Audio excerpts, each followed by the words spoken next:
Hi everybody, Chris here talking 2020 Major League Baseball trade deadline. The Baltimore Orioles got busy over the weekend, first trading starting pitcher Tommy Milone to the Atlanta Braves for a pair of players to be named later. They then traded relief pitcher Mychal Givens to the Colorado Rockies, getting back a pair of prospects, first baseman Nevin and shortstop Terrin Vavra. General Manager Mike Elias talked about the moves. We have some broad strategic objectives that go beyond 2020, and looking at the expiring nature of Tommy Milone's contract with the team, and Mychal Givens coming up on what would be his last season before hitting free agency with us next year. We had to entertain those discussions. Those guys were huge parts of the club this year, and were helpful. And Mychal's an impact reliever, and he's somebody who has been an Oriole for so long. And as I told him today, he's going to be an Oriole for life. He's going to be part of this organization well after he retires.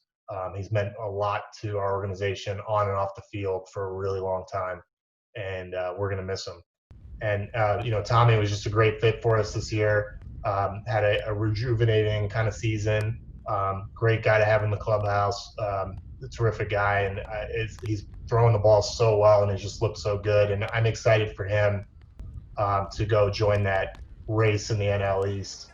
I think it's a nice fit for him. So, I know Mychal's excited about getting in that race as well. So it's good opportunities for these guys. The good news for us is we've got young players on the way. We've seen Mountcastle come up this year. As Brandon announced, Keegan Aiken's going to get his first start tomorrow. And, we have young relievers that can step in for a Mychal Givens. So it's just all part of the transition that this roster's undergoing, and part of our business. But, we're pleased with the returns, and we're still working. Vavra is someone, we've been kind of accumulating infielders the last year or so, and he fits right in with that group, and just gives us another really high quality guy. He can play shortstop, really good second baseman, kind of a plus contact bat from the left side, really good control of the strike zone. We liked him out of the draft, gamer style makeup, and he's coming to Bowie once he completes his intake. So we'll get a look at him here soon. And then, Tyler Nevin's been a very attractive and very productive hitter since he signed in 2015. Really good up through the fall league last year, and had a very solid Double-A at age 22.